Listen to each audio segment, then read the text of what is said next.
안녕하세요. 오늘은 2026년 2월 26일에 출시된 익스포 SDK 55의 전체 변경 사항을 상세하게 살펴보겠습니다. 리액트 네이티브 0.83과 리액트 19.2가 포함된 이번 업데이트는 정말 방대한 내용을 담고 있는데요. 하나하나 짚어보겠습니다. 먼저 엑스포고와 기본 프로젝트의 전환 기간에 대한 안내입니다. 앱스토어와 플레이스토어의 엑스포고는 당분간 SDK 54로 유지됩니다. 엑스포고는 학습용 도구이며 프로덕션 앱은 디벨롭먼트 빌드로 마이그레이션 하는 것을 권장하고 있습니다. SDK 55를 바로 쓰려면 템플릿 디폴트 AT SDK 55 플래그를 사용하면 됩니다. 기본 프로젝트 템플릿이 완전히 새로워졌습니다. 네이티브 탭 API를 기본 채택해서 iOS와 안드로이드에서 플랫폼 고유의 탭 경험을 제공합니다.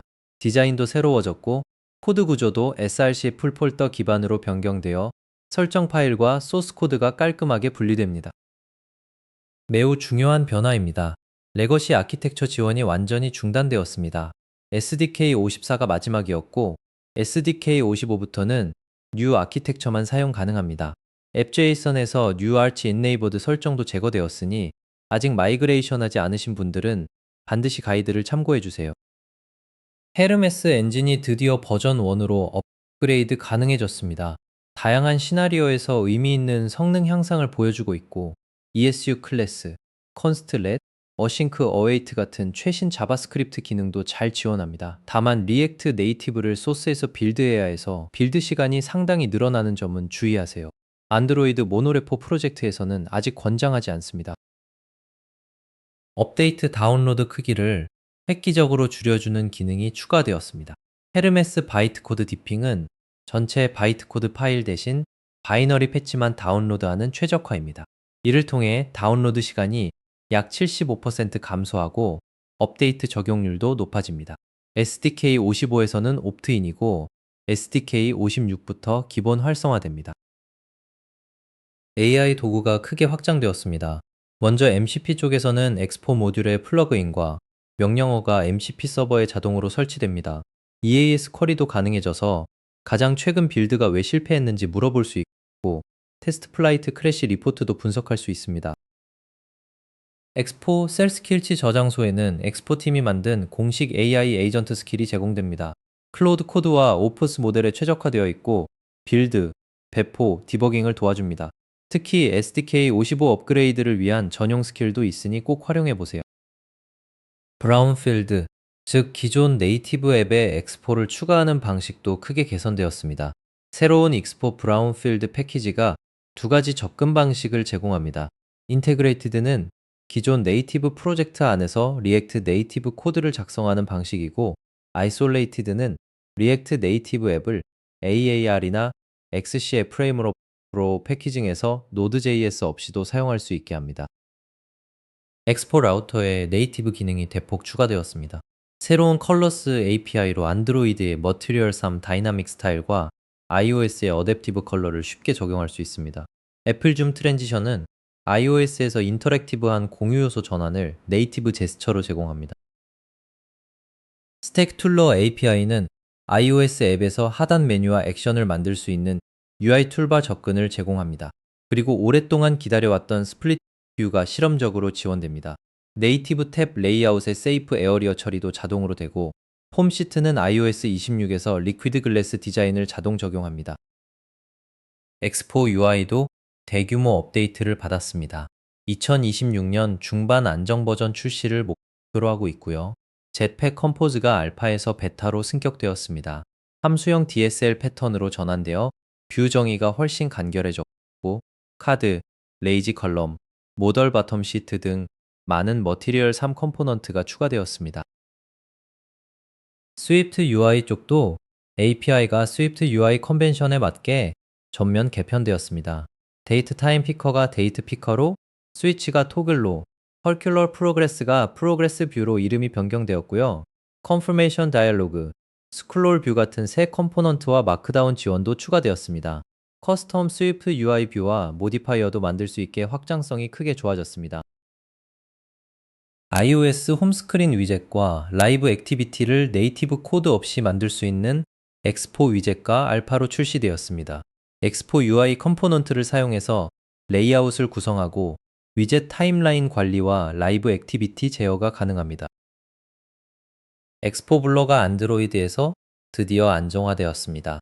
SDK 55부터 안드로이드 12 이상에서 훨씬 효율적인 렌더 노드 API를 사용합니다. 새로운 블러 타깃 뷰 래퍼를 사용해야 하지만 기존 코드는 호환이 유지됩니다. 엑스포 쉐어링에 다른 앱에서 공유 데이터를 받는 기능이 실험적으로 추가되었습니다. 컴피그 플러그인으로 iOS의 쉐어 익스텐션과 안드로이드의 인텐트 필터를 자동 설정하고 딥링크로 공유 요청을 처리합니다. 그 외에도 많은 업데이트가 있습니다. 엑스포 고 UI가 완전히 개편되었고 웹에서는 에러 오버레이 제작성과 알파 서버 사이드 렌더링이 추가되었습니다. 엑스포 컨택트, 미디어 라이브러리, 캘린더의 새로운 객체 지향 API도 나왔고요. 엑스포 노티피케이션은 안드로이드 5 베이스 의존성이 업데이트되면서 여러 중요한 버그가 수정되었습니다. 엑스포 오디오에는 잠금 화면 컨트롤, 백그라운드 녹음, 플레이리스트 지원이 추가되었습니다. 엑스포 SQLite에는 실시간 데이터베이스 브라우징이 가능한 데브툴스 플러그인과 SQL 인젝션을 방지하는 태그드 템플릿 리터럴 API가 추가되었고요. 엑스포 크립토에는 AES GCM 암호화, 엑스포 카메라에는 비디오 손떨림 보정 모드가 들어갔습니다.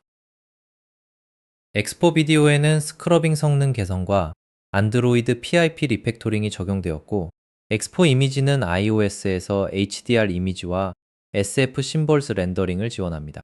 익스포 서버는 익스포 심볼 서버를 대체하는 새 패키지이고 크레이트 익스포 모듈은 AI 에이전트와 CI 파이프라인용 비대화형 모드를 지원합니다. 패키지 버전 체계도 바뀌었습니다. 이제 모든 엑스포 SDK 패키지가 SDK와 동일한 메이저 버전을 사용합니다. 예를 들어 SDK 55에서 엑스포 카메라는 55.00입니다. 한눈에 호환성을 파악할 수 있어 편리합니다. 엑스포 모듈 코어는 스위프트 6 언어 모드를 채택해서 컴파일 타임 데이터 레이스 검사가 가능해졌고 어레이 버퍼 지원으로 자바스크립트와 네이티브 간 바이너리 데이터를 효율적으로 전달할 수 있습니다. 스태틱 펑션도 추가되었습니다. 엑스포 CLI도 여러 개선이 있습니다. 개발 서버 시작 화면이 다듬어지고 QR코드 렌더링이 개선되었습니다. iOS 개발 빌드에서의 로컬 네트워크 접근도 안정화되었고요. 새로운 실험적 로그벅스도 제공됩니다. 디프리케이션 사항도 확인하셔야 합니다. 리무브 서브스크립션 함수가 디프리케이티드 되었고 서브스크립션 리물우드를 사용해야 합니다. 엑스포 비디오 트랩시도 디프리케이티드 되어 SDK 56에서 제거됩니다. 익스포 내비게이션 바 대부분의 메서드도 안드로이드 엣지 투 엣지 필수화로 인해 더 이상 작동하지 않습니다. 주요 브레이킹 체인지도 많습니다. 앱 제이선에서 노티피케이션 필드가 제거되었고 엑스포고에서 안드로이드 푸시 알림은 에러를 던집니다. EAS 업데이트는 이제 인바이런멘트 플래그가 필수입니다. 엑스포 AB는 엑스포고에서 제거되었고 엑스포 비디오와 엑스포 오디오가 대체합니다. 엣지 투 엣지도 안드로이드 16 타겟팅 시 필수가 되었습니다. 마지막으로 업그레이드 안내입니다. 최소 엑스코드 버전이 26으로 올라갔고 최소 노드.js는 20.19 이상입니다. npx 익스포 인스톨로 패키지를 업그레이드한 후 익스포 덕터로 호환성을 꼭 확인하세요. SDK 56에서는 최소 iOS 버전이 15.1에서 16.4로 올라갈 예정이니 미리 준비하시기 바랍니다. 이상으로 엑스포 SDK 55 전체 브리핑을 마치겠습니다. 감사합니다.